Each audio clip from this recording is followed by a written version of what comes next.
So one of the reasons I believe that I've been able to be so successful is because during the years where we had, fierce competition from other shows and other people, I would always say to my producers, you can't run their race, you can only run yours. And you really can only run what you're doing. You can't even worry about your own fellow producers. You can only run your own race. That lesson that Glinda the Good Witch gives to the Wicked Witch of the West when she says, go away, you have no power here, that's a powerful lesson.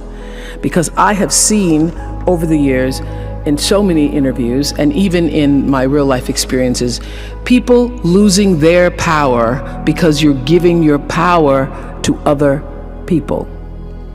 You lose your power when you try to take control of somebody else's energy because you have no power in any energy field other than that which is your own. And your real job in life is to figure out, how do you master your field? How do you do that?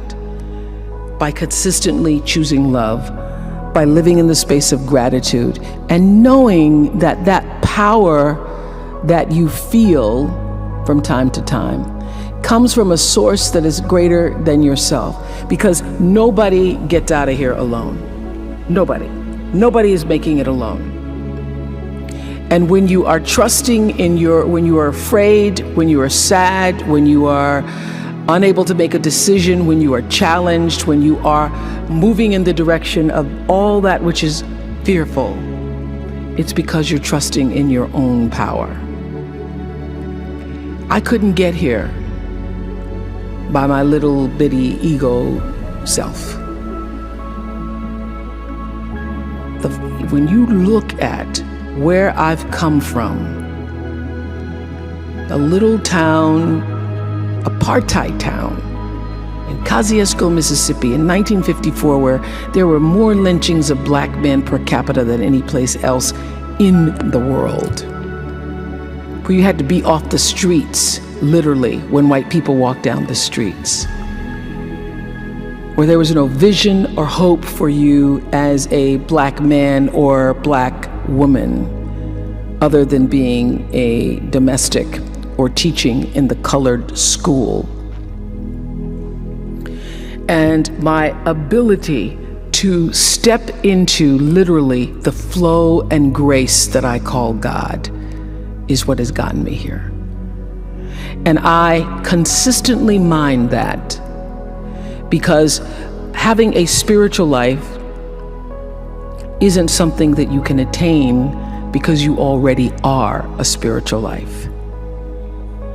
Pierre Teilhard de Chardin said, we're spiritual beings having a human experience.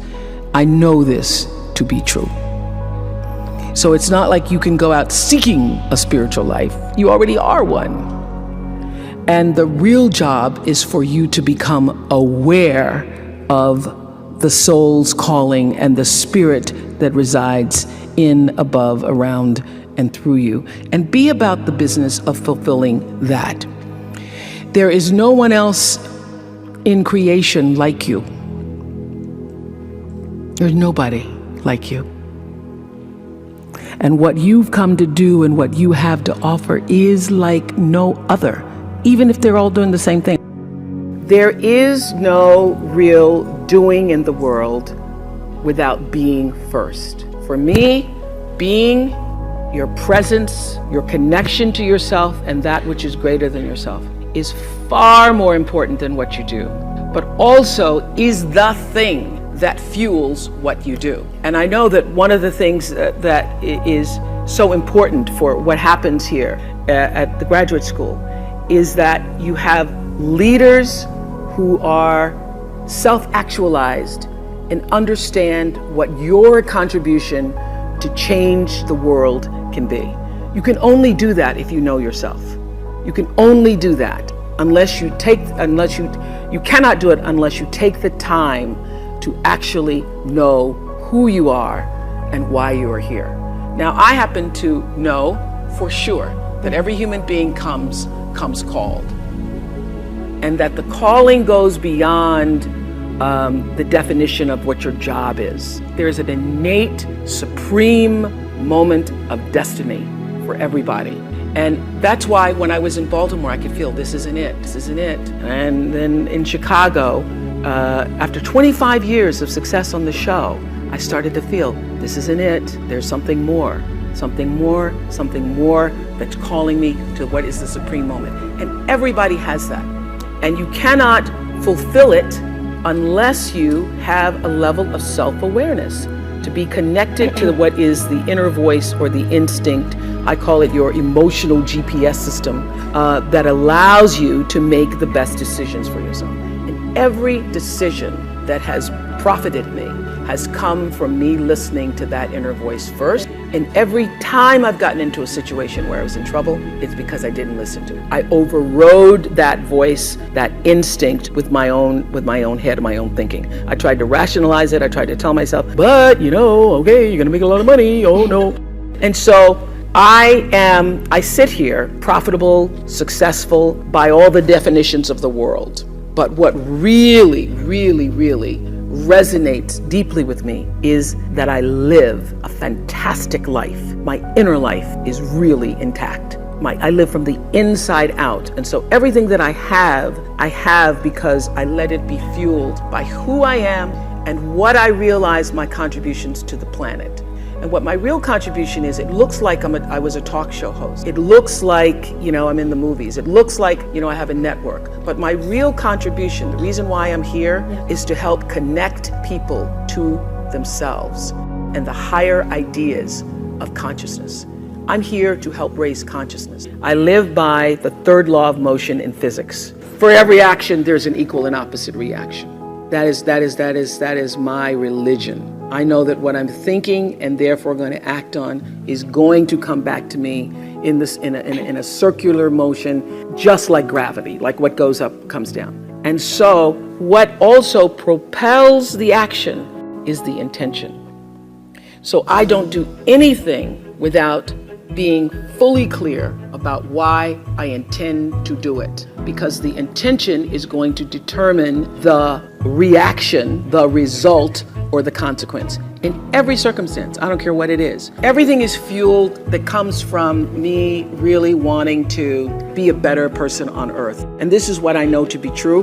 One of the reasons why I live such a fantastic life is because I pay attention. I pay attention to my life. And your life is your greatest teacher. Every single thing that's happening to you every day, your joys, your sadnesses, your challenges, your worries, everything is happening to bring you closer to in here. Everything is trying to take you home to yourself. And when you're at home with yourself, when you're solidly there, connected to whatever you call creation, even if you don't call it anything, connected to an energy force that has unlimited power for you, when you can connect to that, you are your best. One of my greatest lessons came from a guy who wrote a book called Seed of the Soul. I was doing them on the show, and I started talking this consciousness, spiritual talk, 2 months after I started the show. And my producers would all be like, oh God, there she goes again. But I knew that even though masses of people were not tuning in for that the whole purpose of that platform was to try to lift people up. And now I have a network and I can articulate what it is I'm trying to do. I'm trying to bring little pieces of light into people's lives. Because what is my job? My job is not to be an interviewer. My job is not to be a talk show host or just to own a network. I am here to raise the level of consciousness, to connect people to ideas and stories so that they can see themselves and live better lives. How do you change a person's life? I had, prior to starting my school in South Africa, I had this big idea that I was going to, that I was going to take 100 families out of the projects of Green, and I was going to give them a new life, and I was going to buy them homes and stuff. And that did not work. It failed miserably. I had a Big Sister program that I started, failed miserably. So I realized that for me, first of all, I realized you don't change, as you all are recognizing through the SEED program, you first have to change the way a person thinks and sees themselves. So you've got to create a sense of aspiration, a sense of hopefulness, so a person can begin to even have a vision for a better life. And if you can't connect to that, then you lose. You lose and they lose, and it's just money after money after money. So for me, it's using my philanthropy to do what I have found to be enormously helpful. You know, the light in my life was education. So for me, in the beginning, when I started to make money, especially when it's published, everybody and their brother, and then you've got to make a decision. Am I going to do what everybody else wants me to do?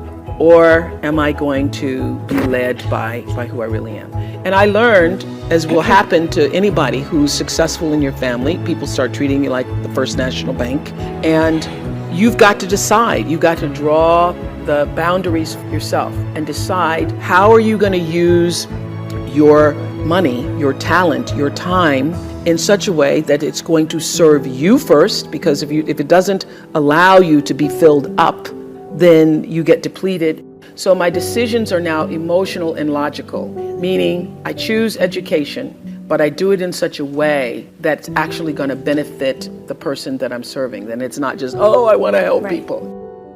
When people show you who they are, believe them the first time. Live your life from a point of view of truth, and you will survive everything. Everything. I believe even death. You will survive everything if you can live your life from a point of view of truth. That took me a while to get, pretending to be something I wasn't, wanting to be somebody I couldn't, but understanding deep inside myself, when I was willing to listen, that my own truth, and only my own truth, could set me free. Turn your wounds into wisdom. You will be wounded many times in your life. You'll make mistakes. Some people will call them failures. But I have learned that failure is really God's way of saying, excuse me, you're moving in the wrong direction. I remember being taken off the air in Baltimore, being told that I was no longer being fit for television and that I could not anchor the news because I used to go out on the stories. And my own truth was, even though I'm not a weeper, I would cry for the people in the stories, and which really wasn't very effective as a news reporter, to be covering a fire. And it wasn't until I was demoted as a on-air anchor woman and thrown into the talk show arena to get rid of me that I allowed my own truth to come through. And the first day I was on the air doing my first talk show back in 1978, it felt like breathing, which is what your true passion should feel like. It should be so natural to you. And so I took what had been a mistake, what had been perceived as a failure with my career as an anchor woman in the news business, and turned it into a talk show career that's done okay for me. Be grateful. I have kept a journal since I was 15 years old, and if you look back on my journal when I was 15, 16, it's all filled with, boy troubles, men troubles. My daddy wouldn't let me go to Shoney's with Anthony Odie, things like that. As I've grown older, I've learned to appreciate living in the moment, and I ask that you do too. I've asked all of my viewers in America and across the world to do this one thing. Keep a grateful journal. Every night, list 5 things that happened this day, in days to come, that you are grateful for. What it will begin to do is to change your perspective of your day and your life. I believe that if you can learn to focus on what you have, you will always see that the universe is abundant and you will have more. If you concentrate and focus in your life on what you don't have, you will never have enough. Be grateful. Keep a journal. Create the highest, grandest vision possible for your life, because you become what you believe. When I was a little girl, Mississippi, growing up on the farm, only buckwheat as a role model, watching my grandmother boil clothes in a big iron pot through the screen door because we didn't have a washing machine and made everything we had. I watched her and realized somehow inside myself and the spirit of myself that although this was segregated Mississippi and I was colored and female, that my life could be bigger, greater than what I saw. I remember being 4 or 5 years old. I certainly couldn't articulate it, but it was a feeling, and a feeling that I allowed myself to follow. I allowed myself to follow because if you were to ask me what is the secret to my success, it is because I understand that there is a power greater than myself. If you can be still long enough in all of your endeavors, the good times, the hard times, to connect yourself to the source. I call it God. You can call it whatever you want, to the force, nature, Allah, the power. If you can connect yourself to the source and allow the energy that it is your personality, your life force, to be connected to the greater force, anything is possible for you. I am proof of that. I think that my life, the fact that I was born where I was born, in the time that I was, and have been able to do what I've done, speaks to the possibility, not that I am special, but that it could be done. Hold the highest, grandest vision for yourself. I'm not afraid, because I know that all of us have limited time here. But the real question is, who are you and what do you want to do with it? And how are you going to use who you are? My favorite line from Seed of the Soul is, when the personality comes to serve the energy of your soul, that is authentic empowerment. When you align your personality with what your soul came to, and everybody has it, align your personality with your purpose, and nobody can touch you. And you wake up every day and you are fired up. You're like, oh my God, another day. It's so great. Because everybody has a purpose. So your whole thing is to figure out what that is. Your real job is to figure out why you're really here, and then get about the business of doing that. That's it. So how do you continue to prepare yourself to live out the highest, fullest, truest expression of yourself as a human being? And I just want to end with this. Yeah. There are no mistakes. There really aren't any, because you have a supreme destiny. When you're in your little mind, in your little personality mind, where you're not centered, where you really don't know who you are, that you come from something greater and bigger, and that we really all are the same. When you don't know that, you get all flustered. You get stressed all the time, wanting something to be what it isn't. There's a supreme moment of destiny calling on your life. Your job is to feel that, to hear that, to know that. And sometimes when you're not listening, you get taken off track. You get in the wrong marriage, the wrong relationship, you take the wrong job. Yeah, but it's all leading to the same path. There are no wrong paths. There are none. There's no such thing as failure, really, because failure is just that thing trying to move you in another direction. So you get as much from your losses as you do from your victories, because the losses are there to wake you up. So when you understand that, you don't allow yourself to be completely thrown by a grade or by a circumstance, because your life is bigger than any one experience. And if I always ask people on Super Soul Sunday to tell me, what would you say to your younger self? Every person says in one form or another, I would have said, relax, relax. It's gonna be okay. It really is gonna be okay. Because even if you're on a detour right now, and that's how you know, when you're not at ease with yourself, when you're feeling like, shouldn't be that is the cue that you need to be moving in another direction. Don't let yourself get all thrown off, continue to be thrown off course. When you're feeling off course, that's the key. How do I turn around? So when everybody was talking about, when I started this network, if I had only known, good Lord, how difficult it would be. The way through the challenge is to get still and ask yourself, what is the next right move? Not think about, oh, I got all of this stuff. What is the next right move? And then from that space, make the next right move and the next right move. And not to be overwhelmed by it, because you know your life is bigger than that one moment. You know you're not defined by what somebody says is a failure for you, because failure is just there to point you in a different direction.